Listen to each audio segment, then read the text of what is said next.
I think that no, I don't think that they're necessary. I think that it's just it kind of it's almost like implied, and I don't think it's meant to be that way. But when you're constantly saying, "Oh, well, she doesn't do this, she doesn't cook, she doesn't clean, and she should cook and clean, right? And so should you." Um, and but then you say, "Well, we can't pay all the bills because it's inflation. So now you want her to cook, clean, and pay the bills, right?" Because they never say, "Well, I cook, I clean, I expect her to be able to cook and clean." It's always that's her womanly duty to cook and clean, right? And then you push in there sexual. It's her duty to be there for you sexually, which she should want to be, right? So a lot of these things sound like she's serving you, but you have to get help when serving her. And that's when you want her to pay half of the bills. Now, don't get it twisted. I don't mind paying half of the bills, but we're gonna have to share a lot of these other responsibilities as well. And so I think that's what there's a disconnect, because it's like you don't want to help with her portion, but you need help with yours. Does that make sense? I think most black men are like, I've seen studies where they talk about us being the most involved fathers, where we'll learn how to cook and clean. Like, we help with different things around the house. So I think we probably the most helpful group of men in history, because we traditionally don't have patriarchy set up where we stay at home, we make all this money, and that's not been the experience for most of us. So I don't know too many fathers that didn't change diapers. I don't know too many fathers that won't pitch in when they need. Like, when you hear some of the panels that are married men talking, they all pitch in from what I hear. So my key word was, this is what you hear. It's not necessarily what's going on, but I'm saying when you hear in these spaces and people are talking, this is what is being preached, right? So I know that if I get a man and there's something going on, I've never met a man who don't know how to cook. I've never met a man who don't clean up after himself. You know what I'm saying? But in these spaces, it seems to be, it gets lost, like, because we don't know how other people live. I can only go by the men that I know. So when you talk, I'm only assuming that that's how you live your life, and that's really what you want out of a woman.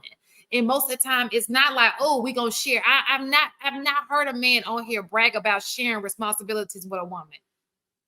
If they do, they do it with their mouth closed. They don't really. It's not like they're saying, "Oh, I need a woman who I can share taking care of these kids with.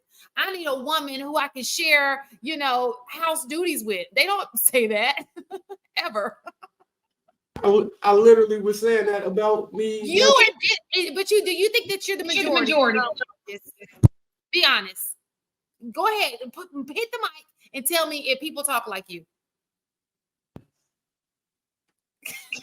Auntie, hit the mic.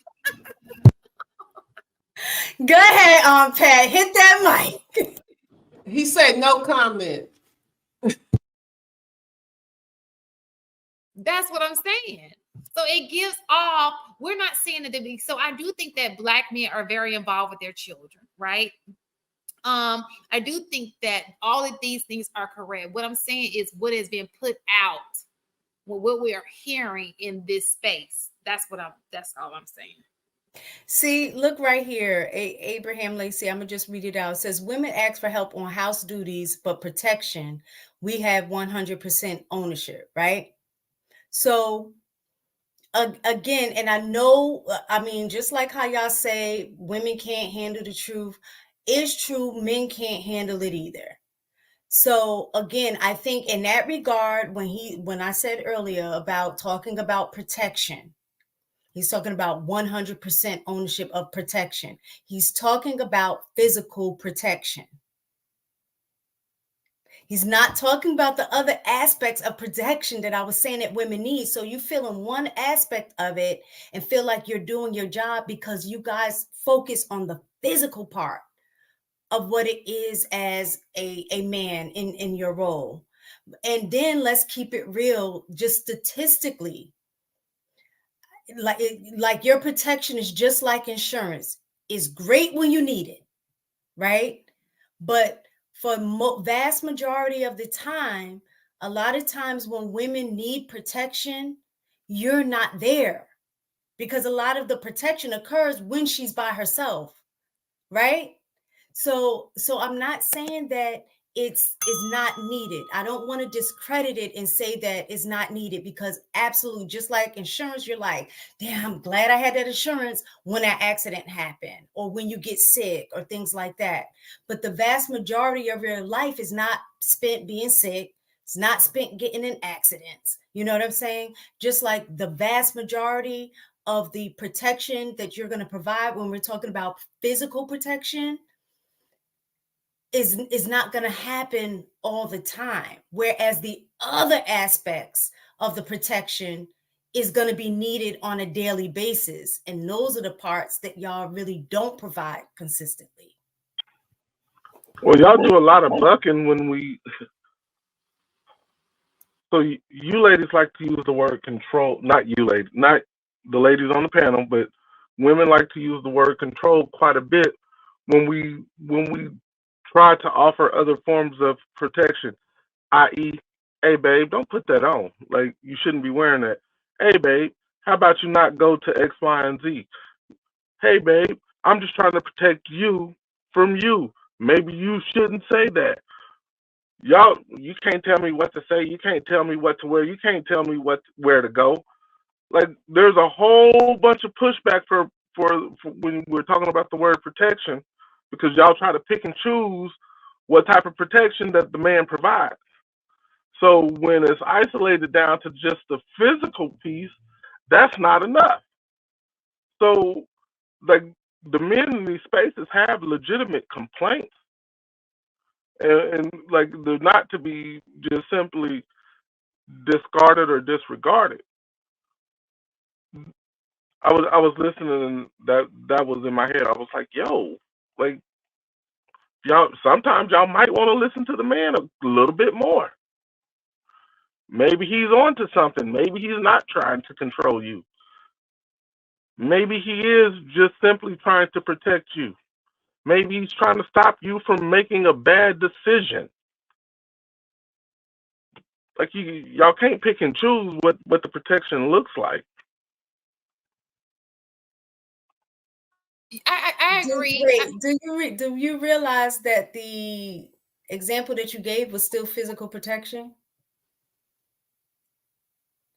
That's my point. You're saying when we tell y'all don't wear that, don't do that, you're saying we thinking it is a form of control, but the reason you're telling us that is because of the idea that we could end up finding ourselves in a situation where some kind of physical act is going to happen to us, right? Right.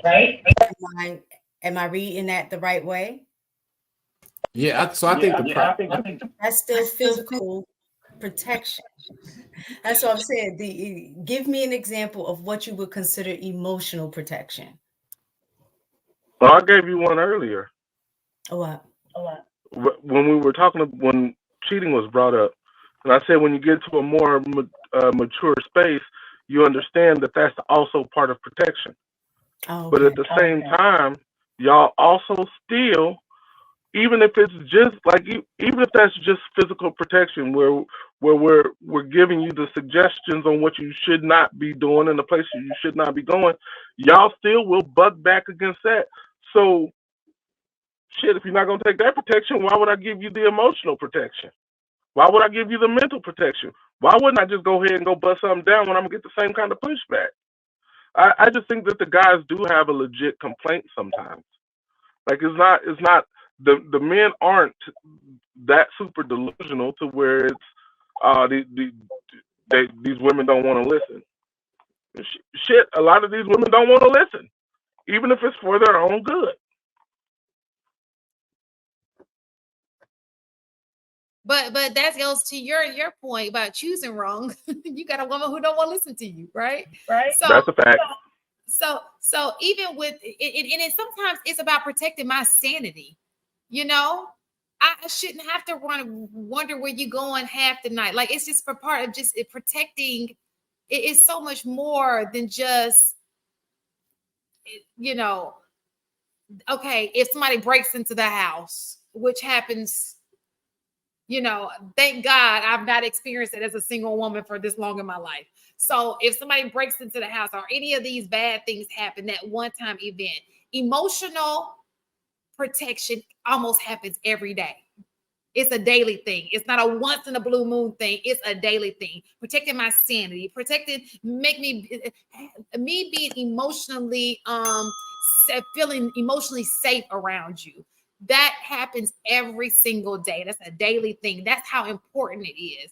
All those things are of great importance to women. And I think that men kind of miss that point. So